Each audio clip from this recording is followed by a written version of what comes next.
Bonjour à tous, j'espère que vous allez bien. Dans cette nouvelle vidéo, nous allons voir comment diminuer le déficit public grâce au libéralisme.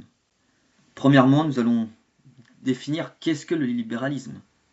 Alors, le libéralisme est une économie de marché basée sur la propriété privée, des moyens de production et des libertés économiques, telles que le libre-échange, la liberté d'entreprendre, libre choix de consommation, libre de travail, etc., etc.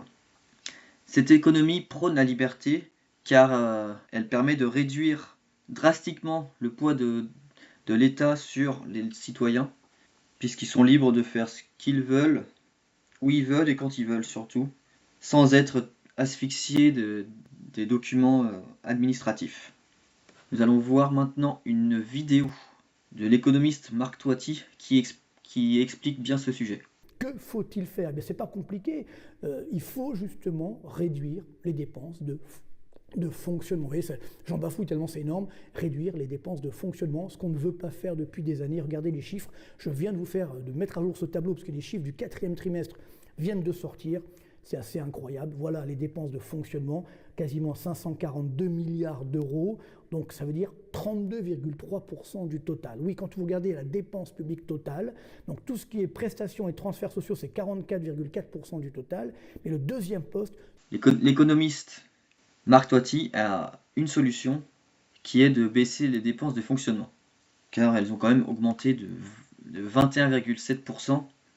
Et je ne sais pas si vous allez bien voir, mais c'est plus 96,5 milliards d'euros supplémentaires depuis début 2021. Donc c'est-à-dire que c'était il y a 4 ans, c'était pas il y a 15 ans, c'était il y a seulement 4 ans juste après le Covid. Ensuite, là je vous montre la part des effectifs de la fonction publique. Malheureusement, j'ai que jusqu'en 2022, je n'ai pas 2023 ni 2024. Mais là, on peut voir qu'il y a les fonctions utiles, les hôpitaux, les établissements médicaux, tout ce qui est l'éducation, la défense. Donc ça c'est utile pour l'économie. Ça, c'est utile. Par contre, les dépenses publiques territoriales, on peut voir il y a 1,5 million d'emplois dans le secteur communal. C'est énorme. Et je vais vous faire un parallèle également avec la France, qui est championne du monde des communes, parce qu'elle a 35 498 communes, ce qui représente 40% du total des communes de l'ensemble du pays de l'Union européenne. C'est ce qui est énorme. On peut voir qu'au Royaume-Uni, il y a seulement 10 375, en Allemagne 11 275, en Espagne 8 117 et en Italie 8 092. Et en France, 35 498. C'est plus de 3 fois plus que l'Allemagne et le Royaume-Uni.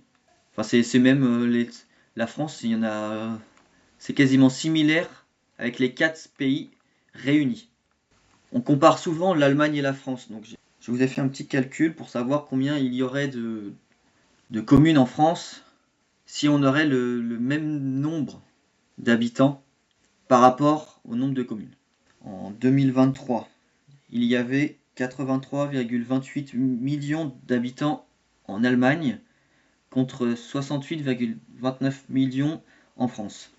Donc ce que j'ai fait, c'est que j'ai pris la population française qui est de 68,29 millions, auquel j'ai multiplié par le nombre de communes qui est de 11 275 en Allemagne, le tout divisé par le nombre de la population allemande qui est de 83,28 millions. Et on obtient un chiffre de 9 246 communes, ce qui est très peu par rapport à ce qui est la France actuellement. C'est-à-dire environ 26% du total des communes. Et également, si on revient dessus, ça fait là on peut voir qu'il y a 1 514 900 emplois. Si on divisait tout cela, il ne resterait plus que 394 579 emplois dans le secteur communal. Je n'irai pas jusque-là pour réduire le nombre de personnes dans le secteur communal. Mais on peut voir qu'il y en a énormément. Déjà, je pense que si on réussirait à retirer la moitié des communes, et on va dire, admettons, 500 000 emplois, on aurait déjà de grosses économies. On peut voir que entre 1978 et 2022, mais j'ai les chiffres de 2024, on peut voir que la dépense publique qui est représentée pour la ligne, elle est exponentielle. Surtout depuis les années 2000, depuis la crise des subprimes en 2008, où on est passé à environ 1250 milliards de dettes en 2008, et on est passé à, là on est un peu moins de 3 milliards en 2022, mais là on est passé à 3305 milliards d'euros, soit 113% du PIB en 2024. Je ne sais pas si vous vous rendez compte de la dinguerie que c'est. Nos politiques depuis X années, depuis très longtemps, nous enquiquinent avec cela. Il y a trop de fonctionnaires, je trouve. C'est mon point de vue. Après, vous me direz dans les commentaires. Pour moi, il y a trop de fonctionnaires, parce qu'il y a, comme ce qu'on a vu tout à l'heure, il y a pas loin de 6 millions de fonctionnaires en France. Donc j'ai quelques solutions à vous partager. C'est ce que je pense. Donc ce n'est pas exhaustif. C'est juste mon propre opinion. Je proposerais de diminuer les fardeaux fiscal et administratifs qui plombent l'économie, de diminuer les impôts pour redonner du pouvoir d'achat aux ménages en diminuant les charges patronales et salariales, également de réduire les dépenses de fonctionnement, parce que c'est quand même comme ce qu'on a vu sur cette vidéo, c'est un énorme fléau. Ça représente quasiment un tiers de la dépense de l'État. Surtout qu'en plus, c'est quand même bizarre. Il y a de plus en plus de fonctionnaires, mais le secteur public est de moins en moins de bonne qualité. C'est quand même paradoxal. Donc je vais finir sur ça. Merci d'avoir regardé la vidéo. J'espère que ça vous a aidé. J'espère que vous avez compris.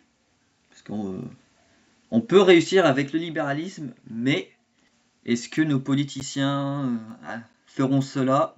J'en doute. Mais bon, il ne faut pas perdre espoir, c'est ça qui compte le plus.